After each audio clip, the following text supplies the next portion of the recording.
Yeah. Welcome to the block, where the real ones speak. Sports Talk 49, no cap, no weak. Real facts, strip the fluff, no spin. If it's hot in the league, yeah, we tap right in. Overreaction, yeah, we lean all in. One play, one take, let the chaos begin. From the mic to the screen, bringing truth, no fantasy. Hosted by Blake Anthony, voice of the fan, no fallacy. Fans yelling loud, opinions collide. Love it or hate it, ain't nowhere to hide. You're the master of life, how you use it is key. Sports Talk 49, now lock in with me, yeah. Lock in with me. Yo, welcome to the block where the real ones speak. Sports Talk 49, no cap, no weak. Real facts, strip the fluff, no spin. If it's hot in the league, yeah, we tap right in. What up, y'all? It's your boy Blake Anthony with another episode of Sports Talk 49, always exclusively on every streaming platform there is. So let's just jump right into it. Buccaneers camp, contract disputes. Now, let's talk about everything in full circle. I want to talk about the contracts, and then I want to end on a good note talking about camps and things like that. So when we talk about these contracts, the first thing, let's get into the easier one, Vita Vea. I don't think that they put Vita Vea and Baker Mayfield on the side of the building unless they plan on having them longer. I would hope so if that was the thing, or it was already done and they put it up anyway, because technically they're under contract. And it'd be kind of silly for the Bucs to trade Vita Vea and you just put him up on the side of the building, trying to have him as a staple for the team. That's why Baker made the comments, and Gerald's made comments about guys that are supposed to be your stars for the team, and then you treat them like castaways.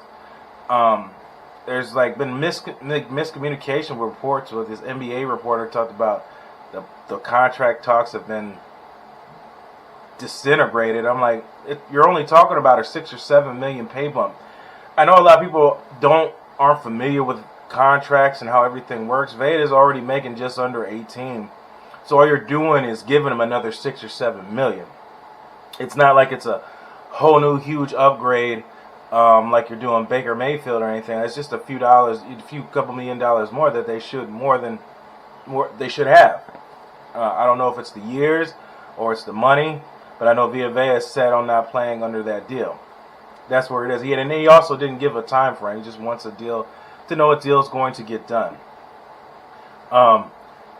Baker Mayfield now, he had these things to say. I'm here with Baker Mayfield. Baker, you've used words like disrespected, disappointed, undervalued when it comes to your contract.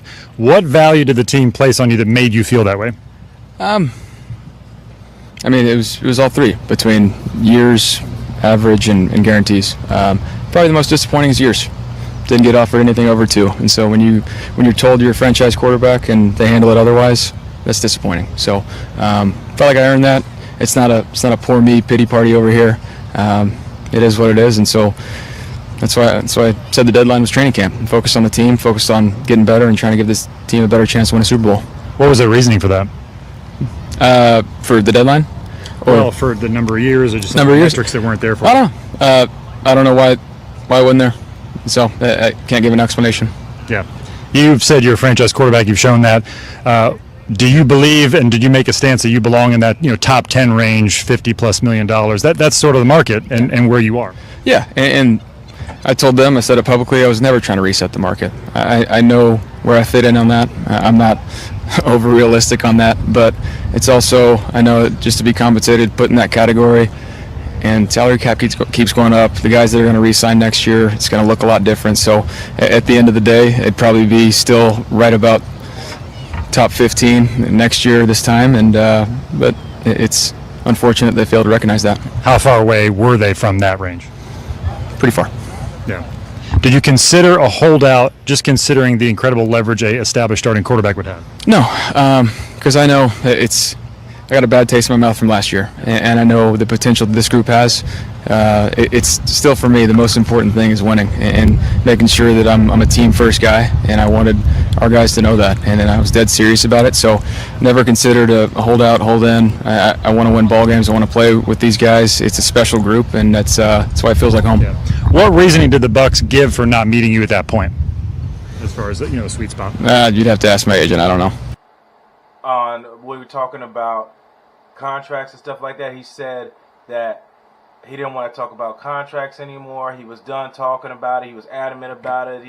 He did the Baker Mayfield way, the fighter in him and all that stuff, and made it clear he didn't want to talk about contracts. But here you are still talking about your contract, still talking about it. So what makes me think is that you're trying to sell to the team, well, to the fans, that you want to be here, but the team doesn't want you to be here. He's trying to put everything on top of Jason Light, which kind of sort of it is him. And he's the one that makes the deals and makes these decisions along, kind of probably with the owners to see what kind of, who they want to have the face of the franchise and stuff like that. I know Baker wants 4 years, but it's going to hurt the team spending $50 million on a quarterback that you're not sure that you want to be your franchise guy, and especially if he gets hurt and banged up. Like you see plays where he just takes unnecessary hits when you don't need to, and those are the kind of things that the Glazers and Todd Bowles and Jason Light are afraid of. There's been plenty of examples of him taking just unnecessary hits, lowering your shoulder while you're injured and stuff like that. We like the grit, but it's also the things that we don't like. So we've got to find some type of mid-grade on try to protect himself. Also, with the offensive line and everything like that. I'm not going to discredit that. But on the other hand, there's other teams dealing with the same thing, but yet they take care of themselves. So it's within him. He's got to learn that. You can never be too old to learn new things. That's developing as a man, as an athlete. You got to develop and become better, especially in the later years where your athletic ability dissipates when you get older. So let's go into camp a little bit here. Talking about camp battles and stuff like that. There's around this team, there's just a lot of negativity and a lot of poor misinformation. And a lot of you guys aren't educated in football like that to understand what's real and what's not. You said all this time, though you guys didn't say, the media said all this time about Ruben Baines' arms length and stuff like that has something to do with it. You watched the man dominate guys that were bigger than him the entire college. That senior year just dominated people. You think the same guys aren't going to be with the same intangibles in the NFL? It's just suddenly going to be different? Now, granted, a lot of athletes can't transition their game from college to the NFL. Baines seems to do so. You can check out these several clips of him doing that while he's dominating the starting top offensive tackle, Lou Gedeke. I'm going to just say dominate. He's making plays against him, and Gedeke's making plays against him. They're making each other better. That's just how the game goes. It's not just he's getting dominated, and people are going to try to sell you that. And in the draft process, people do those things to make players fall. So it worked out in Tampa Bay's favor that people were scared about Ruben Baines' arm length or whatever they wanted to say about it, and he fell all the way to Tampa Bay Buccaneers, and that was a position that they had to have, and they got it. That's just one thing. Ben Morrison is starting to become a concern. He's being out more and more. You had to deal with Jamel Dean's injury woes. I still would like to have Carlton Davis here, but that's the only strike that he had against him was because of his injuries. But otherwise than that, Carlton never backed down from playing the top corners ever and played well against them. Granted, he wasn't as fast as Dean and all of that, or lengthy as him, but the dude was a stud, man. The dude was a stud. He had his own opinions, and I guess Tampa didn't like that. So, I mean, whatever. It is what it is. But Morrison's going to have to stay on the field. Tampa's went through this already with injuries. They just signed the young kid, Melifonwu, from out of Miami, who's a corner/safety. We'll see how he fits in here. But if you can't stay on your field, you're not going to be playing much. Your best ability is what? Your availability. And those are just some of the things that's going on in the camp. You're going to see the linebackers going to be fighting for who's going to be playing early downs, late downs, who's going to be on pass edge guys and interior, who's going to be internal run downs and then pass downs. Same thing with the secondary on guys who's going to be playing with the nickel, rover, safety high, or they're going to be playing in the big nickel that Todd likes to run with three safeties. That's where Melifonwu kind of comes in. Tyke Smith and those guys like that. All those guys are interchangeable like that, and it's great to have that. And they do have a lot of versatility on the offensive line too, with Big Ben stepping in and playing with not a lot of football behind him. They drafted the young guard out of Notre Dame. So you're picking up later round guys in positions just in case injuries happen, because a lot of those injuries those guys stepping in for those guys injured play big on your development. And later on, you got real live bullets thrown at you to see where you're at, engaged at, and what you can look at to get better. Same thing with Tez Johnson. Gonna have a lot of wide receiver room is gonna be really full. I'm really interested to see how it pans out. The tight ends are gonna get a chance. Get to see these guys come out and play better with K-Dot coming back. Still would like to see Devin Clark, though, so what that looks like. And Payne Durham and all that stuff. So we'll see. Those guys will get a chance. They'll get a chance to shine. They'll get a chance to play. They've been practicing indoors a lot because of the rain. This is the rainy season in Florida. That's just how it is.